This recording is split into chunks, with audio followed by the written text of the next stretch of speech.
Hello friends, నేను శరణ్యాని. ఇవాళ ఏడడుగుల బంధం 127వ భాగం చదువుకుందాము. రాసినవారు మీనా ముక్తేశ్వర్ గారు. రాధికా నిలయంలో కృష్ణవర్మ డాబా మీద ఉయ్యాలలో కూర్చుని ఉన్నాడు. కాలు మీద కాలు వేసుకుని స్టైల్గా ఊపుతూ వెనక్కు వాలి మనసులో ఆనందంగా నవ్వుకుంటూ ఉన్నాడు. నిండు చంద్రుని కాంతులు అతని ముఖం మీద ప్రసరించి మరింత అందంగా కనిపిస్తున్నాడు. తెల్లగా వచ్చే వెన్నెలతో కూడిన చిరుగాలి అతని క్రాఫ్ట్ని అందంగా కదుపుతూ అల్లరి చేస్తుంది. ఒక పక్క నుండి నిలబడి భర్త వైపు చూసి ఆనందంగా మురిసిపోతూ మైమర్చిపోతూ నిలబడిపోయింది శ్రావణి. అలా ఆమె ఎన్నోసార్లు మైమర్చిపోతూ ఉంటుంది. ముగ్ధమోహన మనోహర రూపం ఎప్పటికప్పుడు భర్త రూపం ఆమె మనసులో గిలిగింతలు పెడుతూనే ఉంటుంది. శ్రావణి చేసిన వంట గుర్తుకు వచ్చి నవ్వుకుంటూ ఉన్నాడు అందంగా కృష్ణవర్మ. అంతలోనే శ్రావణికి విషయం గుర్తుకు వచ్చి అందుకే నవ్వుతున్నాడు అల్లరివాడు.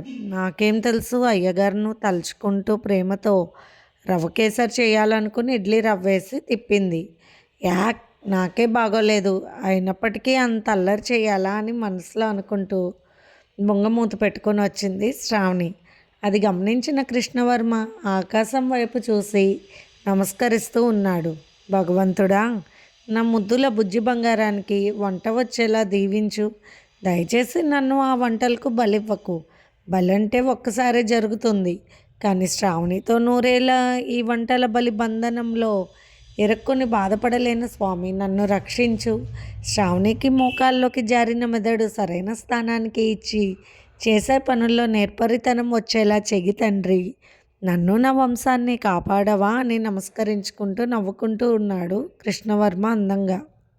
ఓహో, కాళ్ళకు వేసుకున్న న్యూజిలాండ్ చెప్పులు విడిచి అప్పుడు దేవుడికి నమస్కరించండి, మీకు వరాలు ఇస్తారేమో అన్నది కోపంగా శ్రావణి. ఒక్కసారిగా దగ్గరలో ఉన్న శ్రావణి చేపట్టుకుని తన ఒడిలోకి లాక్కున్నాడు కృష్ణవర్మ. అబ్బా, ఎంత బరువున్నావో, ఎంత ప్రయత్నిస్తున్నా తగ్గడం లేదు, ఏంటి నువ్వు అంటూ ఆమెను నడుంని గట్టిగా చుట్టుకుని అల్లరి చేస్తూ ఉన్నాడు కృష్ణవర్మ. ఈరోజు నాకు ఒంట్లో బాగాలేదు అంది శ్రావణి. అవునా, అది నాకు తెలియదుగా మరి అన్నాడు కృష్ణవర్మ. తన గడ్డాన్ని శ్రావణి భుజం మీద నొక్కుతూ నవ్వుతున్నాడు అందంగా కృష్ణవర్మ. బాగా నొప్పి పుడుతుంది, గడ్డంతో కూడా చంపేస్తారు మీరు అన్నది శ్రావణి. రాజశేఖర్ నిలయంలోని ఆడపిల్లలు గారాబంగా పెరిగారు. పాపం, ఒంటికి శ్రమ లేకపోతే ఎలా? ఊరికే అలసిపోతున్నారు. అందుకని ఆరోగ్యం గురించి సరైన నిర్ణయం తీసుకోవాలి. అది ఎంత కష్టమైనా సరే నా ప్రయత్నం నేను చేయాలి అనుకుంటున్నానంటున్నా కృష్ణవర్మ మాటలకు వదిలేయండి, ఒడిలో కూర్చోబెట్టుకుని మరి నిర్ణయాలను ఇలా తీసుకోవాలా అన్నది శ్రావణి అల్లరిగా నవ్వుకుంటూ. ఏమిటో, భార్య గురించి ఏదైనా స్వీట్ నిర్ణయం తీసుకోవాలి అనుకున్నప్పుడు ఈ విధమైన పొజిషన్లోనే సరైన నిర్ణయాలు వస్తున్నాయి నాకు అంటున్న కృష్ణవర్మ మాటలకు మనసులో ముసిముసిగా నవ్వుకుంటూ తన బరువు మొత్తాన్ని ఫ్రీగా వదిలేసింది కృష్ణవర్మ ఒడిలో. చంపొద్ది నన్ను చంపొద్ది, మెత్త మెత్తగా నీ ఒత్తిళ్లతో చంపొద్దే అంటూ పాట పాడుతున్నాడు కృష్ణవర్మ. ఏ కవిగారు రాశారు ఈ పాటను అంటూ లోపల నవ్వుకుంటూ పైకి కొంచెం అలిగిన భావాలు రంగరించి అడిగింది శ్రావణి. భరించేవాడికి తెలుస్తుందే బాధ. నువ్వు ఎప్పుడైతే ఒడిలో కూర్చున్నావో ఆ ఒత్తిడికి ఆలోచనలన్నీ మారిపోతున్నాయి. ఈ విధంగా నిన్ను ఒడిలో కూర్చోబెట్టుకుని రొమాంటిక్ సాంగులు రచించి రచయితలకు పంపించాలి అనుకుంటున్నాను అంటూ నవ్వుతూ ఉన్నాడు కృష్ణవర్మ. ఏ సర్టిఫికెట్ కూడా వేయించండి, లేకపోతే చిన్నపిల్లలు చూస్తే చెడిపోతారన్నది నవ్వుతూ శ్రావణి. నీలాంటి వాళ్ళు ఉంటే చెడిపోరేంటే నా బుజ్జి బంగారం, కుర్రాళ్ళు ముందు వెనక చూస్తే పడిపోతారు గోతిలో అని నవ్వుతూ కృష్ణవర్మ కొంటెగా శ్రావణి చెవులు నిమురుతున్నాడు. కవులు కొన్ని విషయాలలో అంత అందంగా ఎందుకు వర్ణిస్తారో అర్థమైపోయింది నాకు. అనుభవంతో తెలుసుకుంటే ఆనందంగా ఉంది అంటూ కృష్ణవర్మ చేతులు చేస్తున్న అల్లరికి శ్రావణి ఒళ్ళంతా మంత్రముగ్ధులా మారిపోతుంది. చూస్తేనే మూడొచ్చేలాగా వైట్ అండ్ వైట్ డ్రెస్లో చెప్పులు కూడా వైట్ వేసి చంపుతావు కదా కృష్ణ. పైగా అన్నీ కూడా స్విట్జర్లాండ్ బ్రాండ్ ఐటమ్స్ కావాలి అబ్బాయికి అంటూ శ్రావణి గునుక్కుంటూ ఉంటే కృష్ణవర్మ మాటలు వినేశాడు. అదే పొరపాటు అయ్యింది. బ్రాండ్ ఐటమ్స్ అన్ని కోరుకునే నేను పక్కన ఆటు సరుకుని ఎన్నుకున్నాను నీ విషయంలో అంటూ నవ్వుతున్న కృష్ణవర్మ చెవులను పట్టుకుని గట్టిగా శ్రావణి, ఏ బాబు ఎవరు నాటు సరుకు నువ్వే అంటూ వల చేసింది కృష్ణవర్మ ముక్కు పట్టుకుని శ్రావణి. కొన్ని విషయాలు నాటే నీట్గా ఉంటుందిలే అని నవ్వేశాడు కృష్ణవర్మ.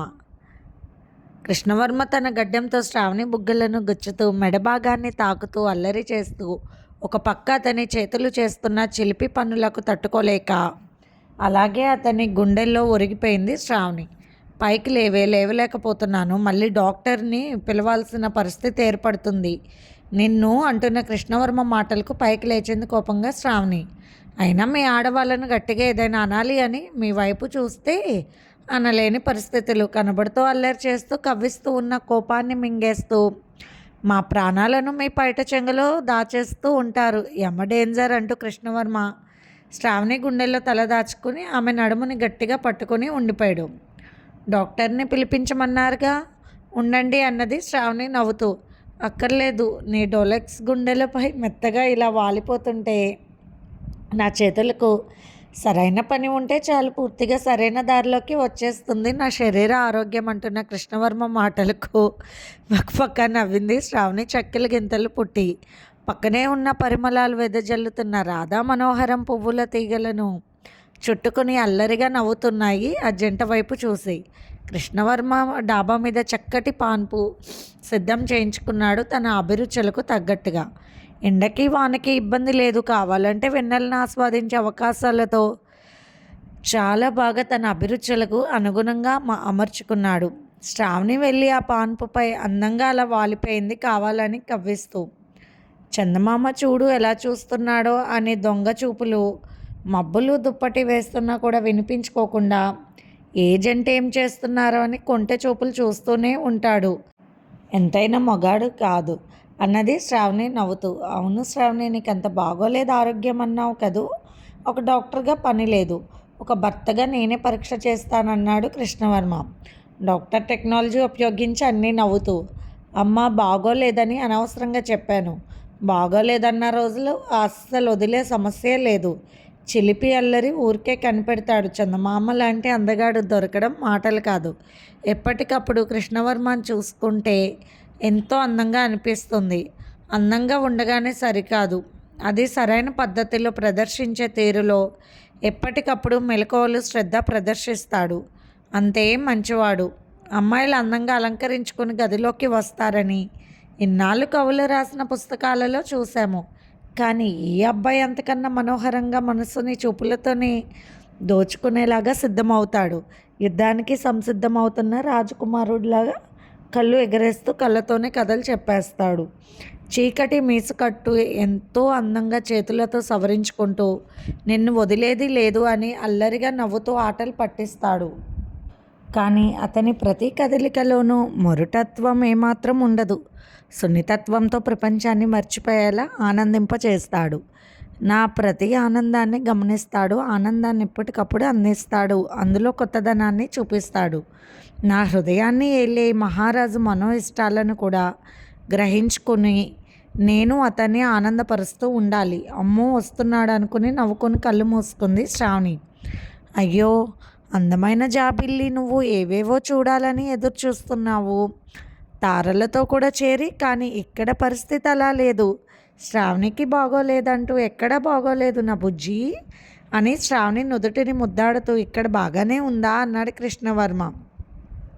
కృష్ణవర్మ మీసాలు తగులుతూ కవ్విస్తూ ఆ స్పర్శలో అతనిలోని మగధీర తత్వాన్ని రంగరించుకున్న అతను ఊపిరి శ్రావణి మెడభాగాన్ని స్పర్శిస్తుంటే ఆనందంతో పరవశించిపోతూ సర్దుకుంటూ ఊ అంటూ మూలిగింది.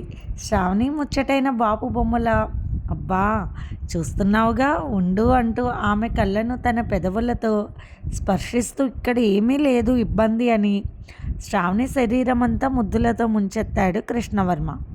అంతా బాగానే ఉంది అంటున్న కృష్ణవర్మ చేష్టలకు నవ్వుకుంటూ ఉంది మనసులో శ్రావణి. మీ దగ్గర స్కానింగ్ మిషన్లు ఉన్నాయా కృష్ణబాబు, నా శరీరంలో ఎక్కడ బాగోలేదో తెలుసుకోవడానికి అన్నది శ్రావణి నవ్వుతూ అల్లరిగా. అవును, నా కళ్ళల్లో ఉన్న స్కానింగ్ మొదట తెలియజేస్తుంది, ఒకవేళ కళ్ళకు విషయం దొరకనప్పుడు నా పెదాల స్కానింగ్తో పరీక్ష చేస్తే నీ దేహంలో ఖచ్చితమైన రీడింగ్ జరుగుతూనే ఉంది. అల్లరి చేస్తూ నిజానికి నువ్వు అనుకున్నట్లు ఏమీ లేదు. నువ్వు ఇంకా చిన్నతనం పోని సుకుమారవి. నీకు ప్రేమ పరిచర్యలు సున్నితంగా చెయ్యాలి అంతే. నువ్వు బాగాలేదనుకుంటున్నావు కదూ, అదేమీ లేదు. నీ శరీరం నా శరీరంతో గాఢమైన ఆనందాన్ని కోరుకుంటుంది అంతే అంటూ శ్రావణిలో అందంగా ఒదిగిపోయాడు కృష్ణవర్మ. అప్పటికే మాట్లాడే పరిస్థితి శ్రావణిలో లేదు. అతన్ని అల్లుకుపోయింది. డాక్టర్ గారి ట్రీట్మెంట్ చాలా బాగుంది అన్నది సిగ్గుతో నవ్వుతూ శ్రావణి. అవును మరి, నా గుండెల్లో ఉన్న ఒకే ఒక్క స్పెషల్ రూమ్లో జీవితకాలం ఉండడానికి జాయిన్ అయిన ఒక అందమైన పేషెంట్. ఆ అందమైన పేషెంట్కి ఏమాత్రం బాగోకపోయినా చూసుకోవాల్సింది నేనే కదూ. నా శరీరంలో ప్రతి భాగం కూడా ఆమె ఆరోగ్యం కోసమే ప్రయత్నిస్తూ ఉంటుంది అంటున్న కృష్ణవర్మ చూపులకు ఇలాంటి డాక్టర్ దగ్గరికి ఎవరూ రారు కృష్ణబాబు అంటూ నవ్వింది శ్రావణి. ఇలాంటి డాక్టర్ ఎవరి దగ్గరికి పోడు. తన మనసులో ఉన్న ప్రేమ సుందరికి మాత్రమే ఆ స్పెషల్ లవ్ ట్రీట్మెంట్. అది నా సొంతం. ఆ స్పెషల్ సుందరి నా పక్కనే ఉన్న అప్పుడే నా శరీరంలోని స్కానింగ్ మిషన్లు పూర్తిగా పనిచేస్తాయి అంటున్న కృష్ణవర్మ చిలిపి అల్లరి మాటలకు మైమర్చిపోయి నవ్వుతూ ఉంది శ్రావణి. అబ్బా, రేపు కూడా కాలేజ్ ఉంది, ఇక వదలండి అన్నది శ్రావణి. కృష్ణవర్మ వెంటనే 2 మాత్రలు తీసి ఒకటి శ్రావణికి ఒకటి తను వేసుకుని ఫ్రూట్ జ్యూస్ శ్రావణికి తాగిచ్చి తను తాగాడు.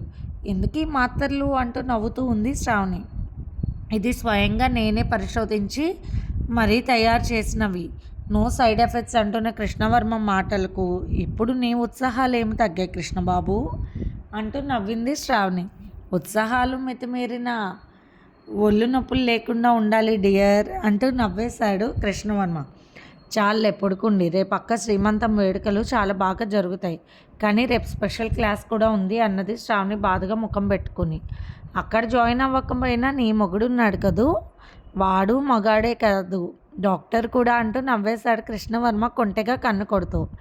అందుకే అలా మీ అనుమతి తీసుకుంటే హ్యాపీగా ఎంజాయ్ చేయవచ్చు కదూ, అది నా ప్రయత్నం అంటూ నవ్వింది అల్లరిగా కృష్ణవర్మ బుగ్గలను కొరుకుతూ శ్రావణి. శ్రావణికి అర్థం కాని విషయాలు, సబ్జెక్టులో విషయాలు కూడా ఇంటి దగ్గర అర్థమయ్యేలా చెప్పడానికి ఎడ్యుకేషన్కి సంబంధించి ఒక స్పెషల్ రూమ్ ఏర్పాట్లు చేయించేశాడు అన్ని సౌకర్యాలతో కృష్ణవర్మ. శ్రావణి అందుకే సబ్జెక్టులో ముందు ర్యాంకులో ఉంటుంది. చాలామంది విద్య తెలిసిన వారు తన భార్య అయినా సరే ఆ విద్యను బోధించడానికి లేదా ఉద్యోగంలో ఇబ్బందులు చెప్పడానికి ఇష్టపడిన మూర్ఖులు ఎంతోమంది ఉన్నారు. కానీ కృష్ణవర్మ ప్రేమ అటువంటిది కాదు. శ్రావణి తను వేరు కాదన్నంత ప్రేమ, తను శ్రావణి వేరు కాదు అన్న అభిప్రాయాలతో కూడిన కృష్ణవర్మ చూపించే శ్రద్ధాశక్తులు అతన్ని ప్రగాఢమైన ప్రేమకు చిహ్నాలు. ఇద్దరూ ఆనందంగా పవలించి చందమామ వైపు చూస్తూ నవ్వుకున్నారు. వసుంధర నిలయం కలకల్లాడుతూ ఉంది. రవివర్మ సంతోషంగా చక్కగా పెళ్ళికొడుకు కన్నా అందంగా ముస్తాబాయి మెట్లు దిగుతూ ఉన్నారు. అమ్మో, పట్టు చొక్కాలో మెరిసిపోతున్నారు అబ్బాయి గారు. శ్రీమంతం ఫంక్షన్ నాకే, కానీ పెళ్ళికొడుకు మాత్రం హీరో గారే అని భర్త వైపు చూసి మురిసిపోతూ ఏమండి అని పిలుస్తూ ఉంది కింద ధరణి. అమ్మో వస్తున్నా ఉండండి అంటూ నవ్వుతూ కిందకొచ్చాడు రవివర్మ. అంత వద్దులే అన్నది అలక ముఖం పెట్టుకున్న ధరణి. ధరణి నిండుగా ఉండడంతో కింద రూమ్లో పడుకుంది. రవివర్మకు పైన బెడ్ బాగా అలవాటు, అందుకే పైకి వెళ్ళి పడుకున్నాడు నిద్ర వచ్చినప్పుడు. అందుకే అదొక తీపి అలకల ధరణి పల్చటి ముఖం మీద కనిపిస్తుంది. అటువంటి అలకలు అవసరమే అందమైన దాంపత్యంలో. పైకి పడుకోవడానికి వెళ్ళిన రవివర్మ ఫోన్లో చాటింగ్ చేస్తూనే ఉన్నాడు భార్యతో. ఎంత చిలిపివాడంటే పెళ్లి కాని వాడిలా ప్రేమ విషయాలు తెలియనట్టుగా నిద్ర పట్టినట్టుగా డైలాగులు కొడుతూ తెగ నవ్వించాడు ధరణిని రాత్రి రవివర్మ. పైన ఉన్న కొడుకు కింద కోడలున్న ఇద్దరు ఫోన్లు నవ్వుకుంటూ మాట్లాడుకుంటున్నారు అని ఆ విషయాన్ని గ్రహించిన వసుంధరాదేవి గారు తెగ ముచ్చట పడిపోయారు. భార్యాభర్తల బంధం మీద ఆమెకు ఎన్నో ఆశలు ఉండేవి. అది ఈరోజు తెలివిగల ధరణి మొండిపట్టులో ఉండే రవివర్మను మార్చి వారి సంసారాన్ని ఆనందంగా తీర్చిదిద్దుకుందని ఆమె ఎంతో సంతోషపడుతూ ఉంటుంది. చెప్పు శ్రీమతి అన్నాడు రవివర్మ నిండుగా ఉన్న తన భార్యను ఆనందంగా చూసుకుంటూ. ఈరోజు భార్య పుట్టింటికి వెళ్తుందన్న బాధను గుర్తు తెచ్చుకుని ఒక రకంగా ముఖం పెట్టుకున్నాడు రవివర్మ. ఏమిటి సార్ ముఖం అదోలా ఉంది మరి?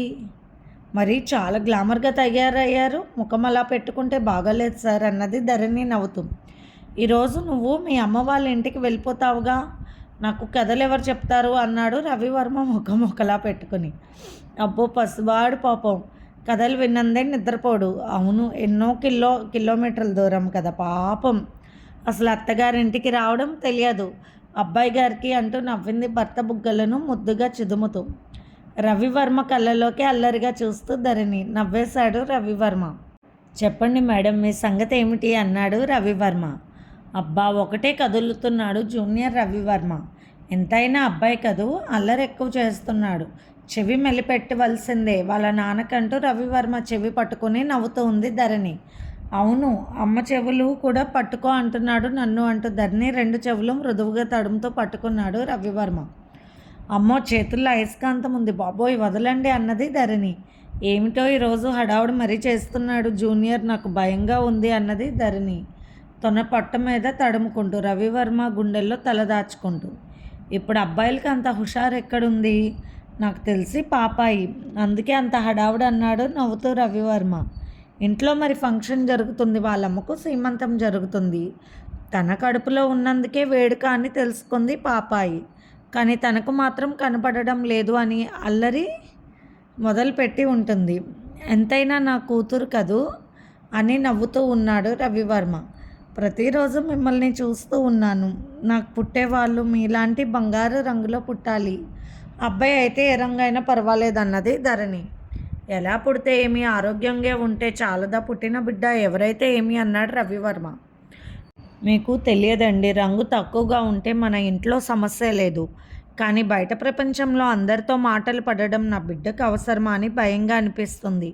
పుట్టేది ఆడపిల్ల అయితే నా రంగు ఉంటే బయట ప్రపంచంలో మారుతున్న ఈ కాలంలో మాటలు పడాలంటే నాలాగా తట్టుకుంటుందా అని బాధగా అనిపిస్తుంది అంటున్న ధరణి కళ్ళల్లో నీళ్లు. రవివర్మ ధరణిని తన గుండెల్లోకి ఇమడ్చుకుంటూ, పిచ్చిదానా, ఏదో అన్నారు తెలియని పిచ్చివాళ్ళు, కానీ నీకు దొరికిన అదృష్టం ఎవరికైనా దొరికిందా, అది మీ ఆయన బంగారం అంటావు కదూ, ఇంకా కొన్ని స్పెషల్స్ కూడా ఉన్నాయని మురిసిపోతావు కదూ, అది సెన్సార్ కట్, గట్టిగా చెప్పను, ఏదేదో అనుకుంటాం, ఈనాడు స్వచ్ఛమైన నా భార్య మంచి మనసుతో ఆనందంగా నేనుంటున్నాను, అయినా నీకు ఈ రంగు ఉండబట్టి నాకు దక్కావు, మంచి రంగు ఉంటే అమ్మో నీ అంత అందగత్తె ఎక్కడుంటుంది, ఇంత చక్కటి మొహం పర్సనాలిటీ ఎవరికి ఉంటుంది, పైగా జుట్టు, ఈ వాలకళ్ళు పెన్సిల్తో గీసిన నేనే అన్నట్లు చక్కటి ముక్కు అని వర్ణిస్తూ ఉన్న భర్తను వారించింది ధరణి నవ్వుతూ. నా ఫ్రెండ్ ఒకడున్నాడు, వాడి బాధలు పరమాత్మకు ఎరుక, మర్దలు కాస్త రంగు తక్కువగా ఉందని బయట అమ్మాయిని చేసుకున్నాడు, ప్రతిరోజు వాడికి రంగు పడుతుంది అంటూ నవ్వుతున్న భర్త వైపు చూసి నవ్వేసింది ధరణి. చెప్పడానికి బాగానే ఉంటాయండి, అనుభవించిన నాకే తెలుసు ఆ బాధ ఎంత బాధో, దేవుడి దయ వల్ల నాకు మీలాంటి మంచి భర్త దొరికారు, అలా దొరకకపోతే ఎంత నరకమో తెలుసా, నాలాంటి ఒక ఆడపిల్లకి అంటున్న భార్య కళ్ళల్లోకి చూస్తూ. బిడ్డ ఇంకా పుట్టలేదు, శ్రీమంతం వేడుక జరగనే లేదు, అప్పుడే ఆ బిడ్డ పుట్టడం, దాని పెళ్లిదాకా ఆలోచించడం, అమ్మో అచ్చమైన తల్లివి అయిపోయావే ధరణి, నీకు మీ నాన్న కలర్ వచ్చింది, అలాగే నా కూతురికి వాళ్ళ నాన్న కలర్ వస్తుందిలే, లాయర్ బుర్ర కదా, నీకు పుట్టే పిల్లలు జడ్జిలాగా తీర్పులు ఇచ్చేలా ఉంటారు, కానీ ఒకరితో మాటలు ఎలా పడతారు, అక్కడి దాకా ఎందుకు, రాజశేఖర్ నిలయంలోని ఆడపిల్లలతో మేము కాబట్టి పడుతున్నాము, అది మా తమ్ముళ్ళు నాకే తెలుసు అంటున్న రవివర్మ మాటలకు చాలండి, పొద్దున్నే మా అక్క చెల్లెలతో మీకెందుకు అన్నది ధరణి. ఆ మాట అంటే కానీ మౌనంగా ఉండదు నా ముద్దుల పిల్లమని నవ్వుకున్నాడు రవివర్మ.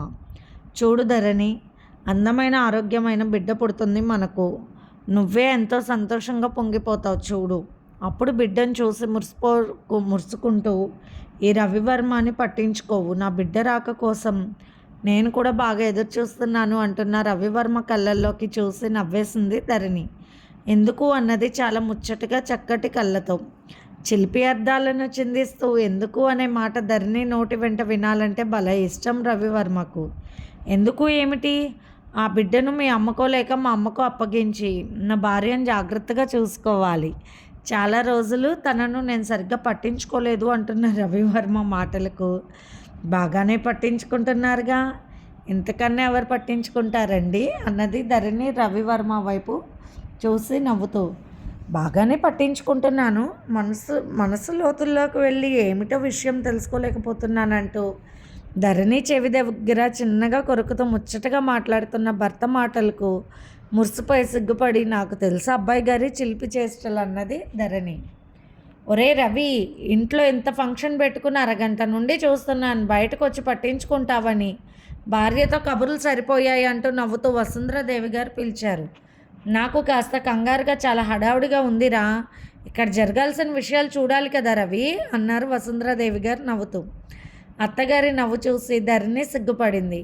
అమ్మ నేను వచ్చేసా అంటూ కృష్ణవర్మ లోపలికి అడుగు పెడుతుంటే ముచ్చట పడిపోయారు వసుంధరాదేవి గారు. రవివర్మకు ఆనందంతో మనసు పొంగిపోయింది. కొత్త పెళ్లి కొడుక్కి అందం మరింత ఎక్కువైపోతుంది, నాకు తెలిసి నువ్వు కందిపోతున్నావేమిటి కృష్ణ అంటూ నవ్వేశాడు రవివర్మ. కృష్ణవర్మ అక్కడ వసుంధరాదేవి గారు ఉండడంతో నవ్వుతూ ఉన్నాడు. ఆ వెనకాలే శ్రావణి నవ్వుకుంటూ వచ్చింది. రాజశేఖర్ నిలయం అమ్మాయిలతో పెట్టుకుంటే అబ్బాయిల పరిస్థితి ఇలాగే ఉంటుంది అని ధరణి చెవిలో చిన్నగా చెప్పి నవ్వాడు రవివర్మ. మీకే ఏమీ తెలియదు పాపం అన్నది ధరణి. వాళ్ళిద్దరు గుసగుసగా అలా ముచ్చట్లాడుతూ నవ్వుకుంటే శ్రావణికి, కృష్ణవర్మకు, వసుంధరాదేవి గారికి కూడా ఆనందం అనిపించింది.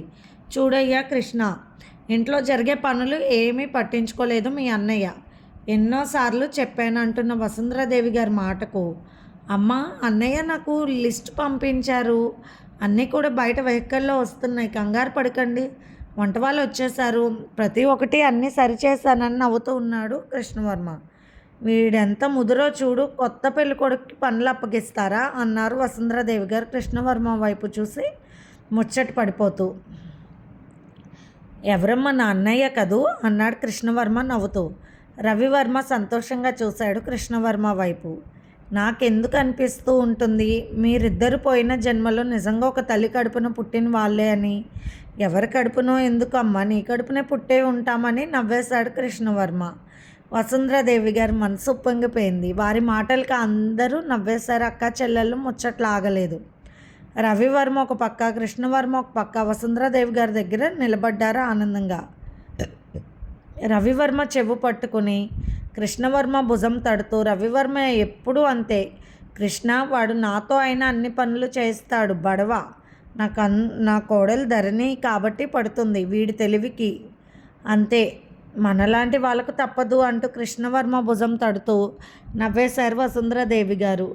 అమ్మ ప్రేమతో చేస్తే ఏ పని కష్టం అనిపించదు అంటున్న కృష్ణవర్మ వైపు అందరూ చూసి ముచ్చట పడ్డారు. అసలు కృష్ణ ఏ పని చేసినా భగవంతుడు చేసినంత ఆనందపడిపోతాడు రవివర్మ. అందుకే అతని చేతుల మీదుగా తమ ఇంట్లో ఈ శుభకార్యం జరగాలి అని అతనితోనే చేయించాడు. ఆ విషయం తెలియక కాదు, అందరికీ తెలిసిన విషయమే. కొన్ని దృశ్యాలు ఎంతో మధురంగా నిలిచిపోతాయి. ఆ దృశ్యాలు ఫోటోలు లేకపోయినా, వీడియోలు లేకపోయినా ప్రేమ ఉన్న మనసులలో అలా స్టోర్ అయిపోతాయి. అక్క ఏమిటి బావగారు గుసగుసలాడుతున్నారు మేము వచ్చేటప్పుడు అన్నది శ్రావణి నవ్వుతూ. మీ బావగారు మీ అక్క పుట్టింటికి వెళ్తుందని ఇప్పుడే బెంగపెట్టుకున్నాడు తల్లి అంటూ నవ్వేశారు వసుంధరాదేవి గారు. నాకు తెలిసి వీళ్ళిద్దరూ మీద మీరు బెంగపెట్టుకోవాలమ్మా, ఎలాగో అన్నయ్య కూడా దగ్గరే సెట్ అయిపోతాడు అంటూ నవ్వాడు కృష్ణవర్మ. అవును, ఎండల తీవ్రత భరించిన తర్వాత వాన చినుకులు ఎలా ఆనందాన్ని ఇస్తాయో అలాగే కొన్నాళ్ళు దూరంగా ఉన్నా కూడా తర్వాత ఎన్నో ఆనందాలు మన ఇళ్లల్లో కనువిందులు చేస్తాయంటూ సంతోషంగా నవ్వారు వసుంధరాదేవి గారు. పని వాళ్ళంతా అంగరంగ వైభవంగా ఏర్పాట్లు చేస్తూ ఉన్నారు. ఇది ఫ్రెండ్స్ ఇవాల్టి ఎపిసోడ్. రేపు ఇంకొక ఎపిసోడ్తో మేము ముందుకు వస్తాను. మీకు కనుక స్టోరీ నచ్చినట్లయితే లైక్ చేసి షేర్ చేసుకుని సబ్స్క్రైబ్ చేసుకోండి ఛానల్ని. ఉంటాను.